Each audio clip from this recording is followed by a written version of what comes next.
ความลำบากของคนพี่น้องเนาะ ต้องดิ้นรน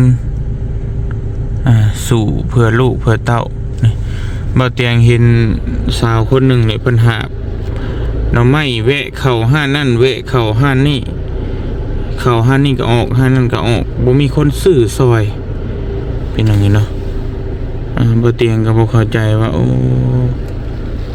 คือเพิ่นบ่อยากบ่รู้จังไดที่จริงหน่อไม้น้ำลาวหาบนี่ก็งามนะ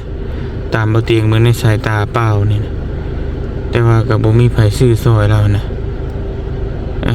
ย่างมันตั้งแต่โดนแล้วถ้าเบิ่งเด้อนี่เราสิถามเบิ่งห้านี่แหละอันนี้มันก็บ่เอาอีกถามก็บ่มีไผเอานะคนก็เบิ่งนี่นะพี่น้องเนาะเดี๋ยวบ่เตียงสิซื้อซอยเรากันพี่น้องเอ้ย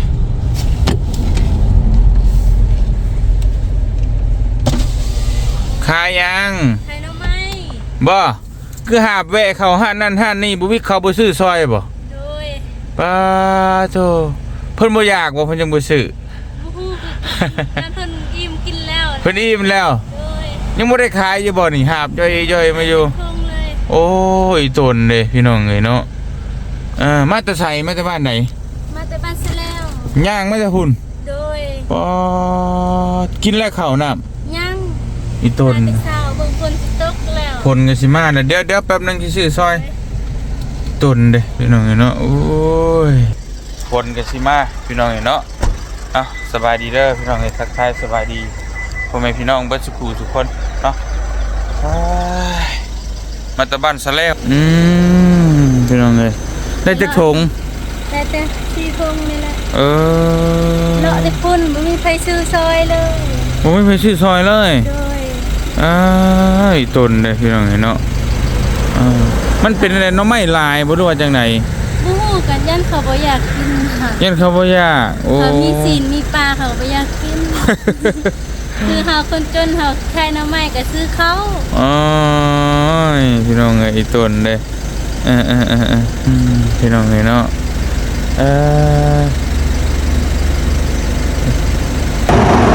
บ่มีคนซื้อซอยเนาะ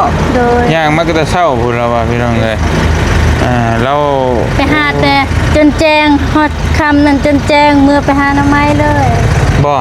ตอนเช้านั่นมาแต่เช้าคุณยังบ่ได้กินข้าวเลยข้าวก็ยังบ่ได้กินยันบ่มีหน่อไม้เห็นเอาไปสวยก็ยันบ่ทันเขาเนาะโดยไปสวยยันบ่ทันข้าวจังได๋เขาหาสิบ่ได้ขายมันหมู่แล้วคือบ่มีหน่อไม้โอ้ยจังได้เงินไปซื้อหยังไปหาหน่อไม้ซื้อข้าวโดยโอ้บ่มีข้าวกินบ่แต่ละมือขายหน่อไม้แบกได้10-20,000ก็ซื้อข้าวซื้อ50ได้50ก็ซื้อ50นั่นซื้อข้าวแต่ละมือน่ะบ่มีข้าวกินข้าวน้ำกินนี่บ่มีติโดยเอาปรุงลงก่อนจะนักน่ะปรุงก่อนอีกส่วนเด้พี่น้องนี่เนาะโอ้ยขายทงเท่าไหร่นั่นทง20โอ้ยพี่น้องนี่เนาะไปก็จะเศร้ามาผู้เดียวบ่มาผู้เดียวมาหาผู้เดียวพี่น้องนี่ขึ้นมาเชฟโปนก็เห็นโดยเป็นประมาณนี้แหละพี่น้องนี่เพราะว่าเพิ่นก็บ่มีข้าวมีน้ำกินไปหานี่แหละมาขายน้ำไม้มาขายบ่ได้ซื้อข้าวซื้อน้ำกินพี่น้องเนาะ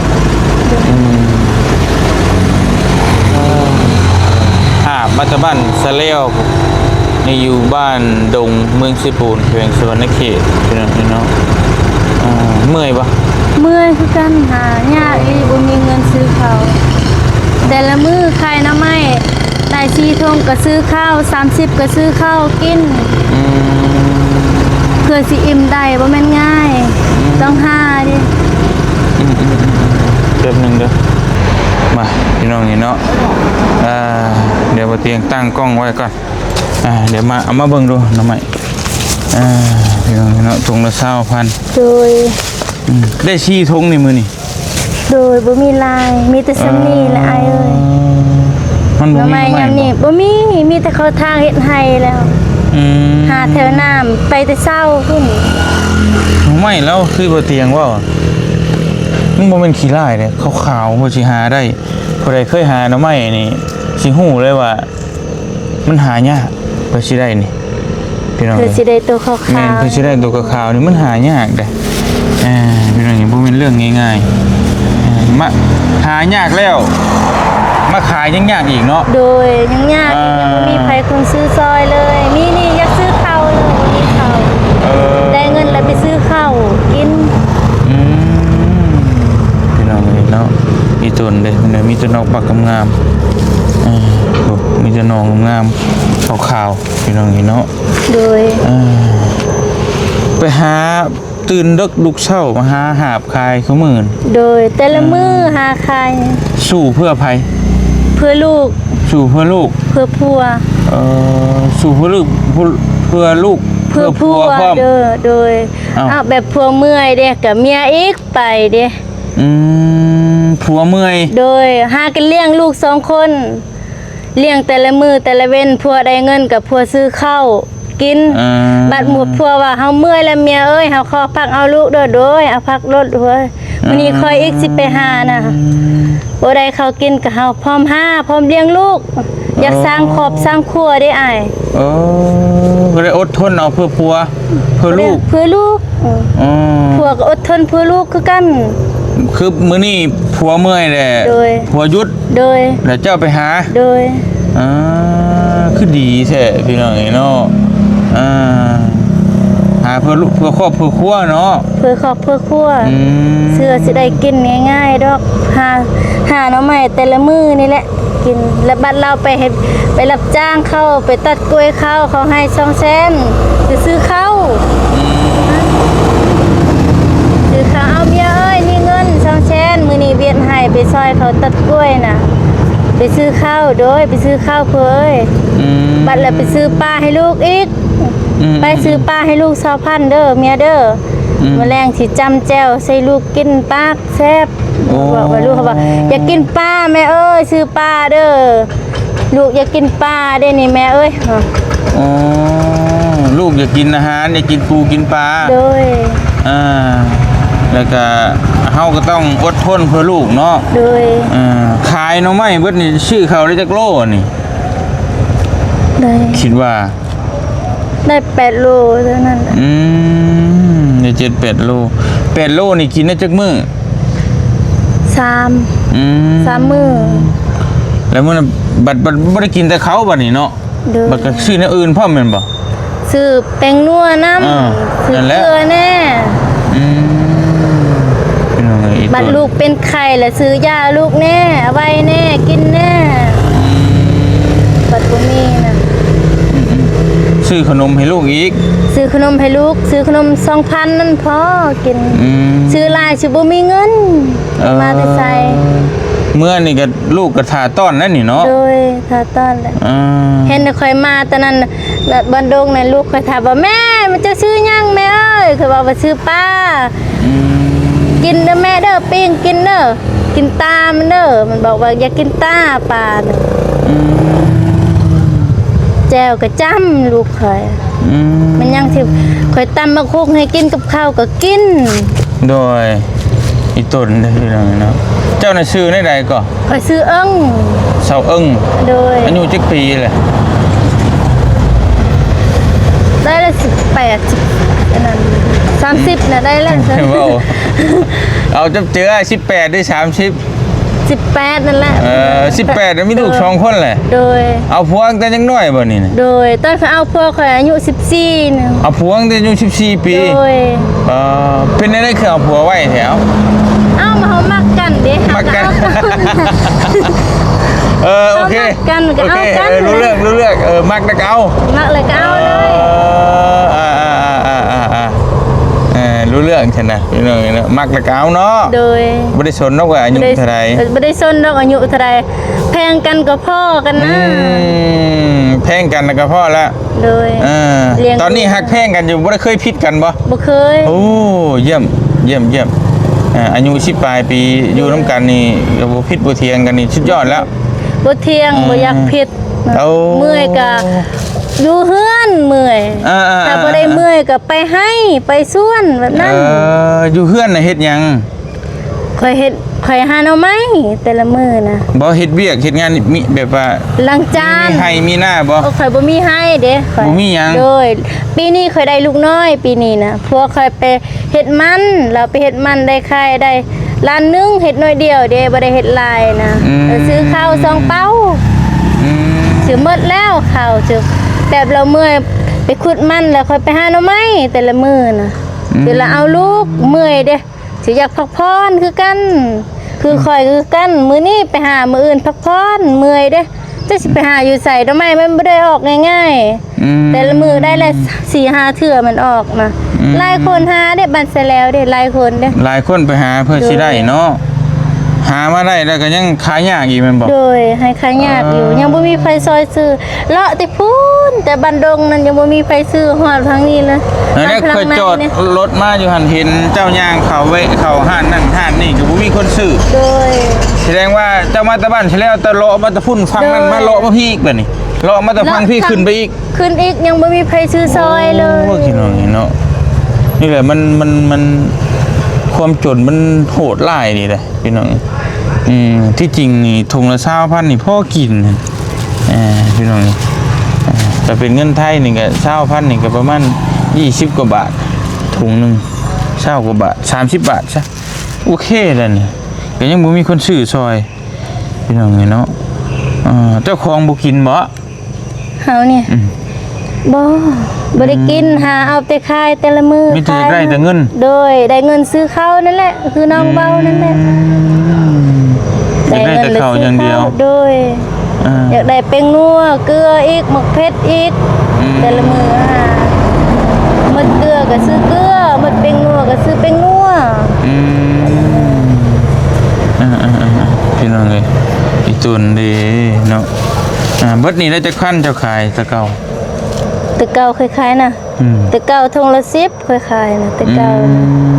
บัดนี้เป็งนัวก็ขึ้นเกลือก็ขึ้นเพชรก็ขึ้นจะขายทงเช้าใส่เต็มทงถ้าก็เลยใช้ลายกูเก่าก็ได้ใช้ขายทงเช้าวันนี้โดยมีแต่แนวแพงๆเนาะโดยก็ได้ขายขึ้นไปตามราคาซะโดยถึงราคาคือขายเป็งนัวนั่นแหละ เป็งนัวทงเท่าไรเดี๋ยวนี้25โอ้ไม่ได้นี่พี่น้องทงหนึ่งนี่ยังบ่จุมาเป็งนัวทงหนึ่งต้อง2ทงนี่2ทงได้เป็งนัว2ทงนี่ชื่อ2ทงนี่ชื่อปลาแดกเป็งนัวเนาะปลาแดกกับชิบพ่ออีกให้เกลืออีกบัดนี้15แล้วปลาแดก2ทงนี่ชื่อเขานี่โดยพี่น้องนี่ต้นเด้เนาะเข้าโลเท่าไหร่โล15โล15,000โดยพี่น้องเจ้ามาหาขายแต่ละมื้อนั่นได้จักโลได้เจาะก็ซื้อ50 14โล14โลโดยโล15ดิเจ้าขายได้มื้อเท่าไหร่ขายได้มือเจาะ50,000โดย50,000ก็ได้3โลนึงได้โดยโลละ15,000ลูกทาอยู่ตอนนี้เนาะทาอยู่บ่ายโมงยังบ่ได้กินข้าวเช้าพี่น้องเนาะสุดยอดอยากบ่อยากข้าวบ่อยากแหละอยากกินแหละตอนนี้หิวแล้วหิวแหละไอ้ต้นได้พี่น้องนี่เนาะโอ้หาแนวให้กินก่อนหิวแล้วอยากเข้าเลยเชียวเนี่ยมีแต่ขนมมาแหละพี่น้อง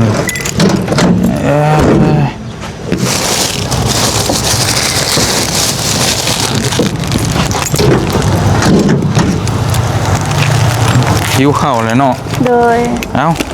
เชียวขนมนั่นแหละให้กินพอได้ห้องท้องก่อนพี่น้องเอาแกกินก่อนกินอยากดีรอคิวดีรอได้พี่น้องคิวลีเนาะอยากแห้งดี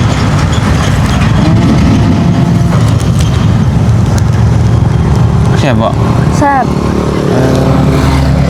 ขอ อให้กินได้ค่าคอนะพี่น้องไง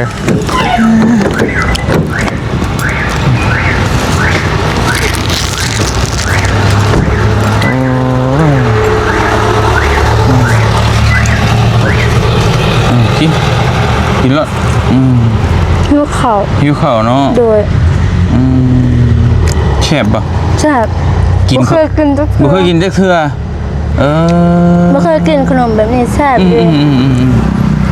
กินของแซ่บๆแบบนี้คิดเห็นหน้าไผคิดเห็นหน้าลูกแม่นบ่2คนน่ะแล้วเมื่อตอนลูกเจ้าเด้อโดยแต่ว่าเจ้ากินห้องท้องก่อนเอากินอีกนะที่เหลือนี่ค่อยเอาให้เจ้าเบิดเมื่อตอนลูกเจ้าตัวเขาจนสั่นหิวข้าวสั่นได้มันบ่พี่น้องเอ้ยอยากเข้าอีตุนเด้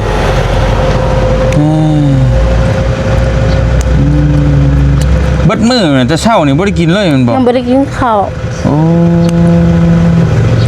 โหดี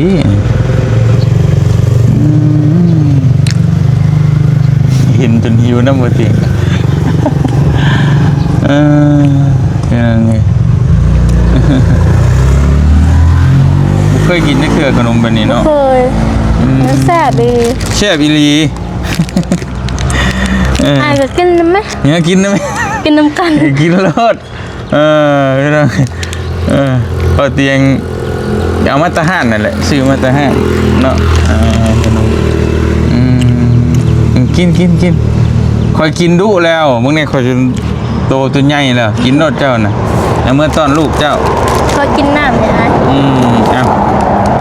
น้ำเข้าใจเหรออิ่มแล้วบ่เมื่อตอนลูกเจ้าเดินเด้อพี่น้องเลย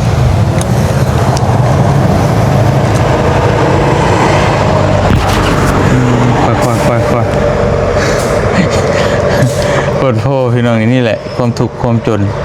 บปานี่ภัยได้เป็นอะไรมีแห้งแล้วมีแห้งแล้วไข่นะบริกินข้าวโดยตัวจนสั่นยังถ้าขายบดนี่เฮ็ดได้ถ้าบริขายนี่เฮ็ดจังไหนเอาเมื่อต้มอีกมื้ออื่นก็เอามาขายอีกต้มแล้วก็กลับมาขายอีกโดยเอาเป็นชุกวันนี้เนาะโดยใช่พี่น้องขายดิบบ่ได้เมื่อต้มแล้วก็เป็นเอาเป็นชุกมาขายโดยถ้าขายเป็นชุกทงเท่าไรน่ะทงซาวคือกันยังราคาชำเก่าอยู่โดยไปเอาเมื่อต้มแล้วนำมาขายไหมคอยจิถ่ายชื่อตัวมันชุกรวยบ่ยอกคอยจิชื่อคอยจิกินเลยสิเมื่อต้มบ่ยอกเชื่อเอาตัวชุกเลยราคาทำกันมันยังได้กินเลยแก้กินโลดอีตุนเลยพี่น้องเลยเอาเบิดนี่เท่าไรไล่บึงด้วยก็จะซื้อซอยมาหมดแล้วพี่น้องเอ้ย60จะได้จะขายทงละ20,000เหลือได้80คุณมันลุบขึ้นได้ลุบด้วย4ทงกับ80ทงละ20,000 80,000เนาะเอา80,000เด้อขอบใจไอ้ไล่เด้อโอเคอันนั้นเอาไว้ต่างหากเจ้าซื้อหน่อไม้อันนี้ข่อยสิเอาให้ต่างหากไปซื้อข้าวโลละ15,000บ่ได้อยู่10โลนี่150,000เอาขอบใจไล่ไอ้เด้อขอบใจเบาติงเด้อไปดีโชคดีโดยมีคนกดไลค์กดใจให้แน่โดยสาธุเอาเมื่อสู่ลูกเจ้ากินเด้อ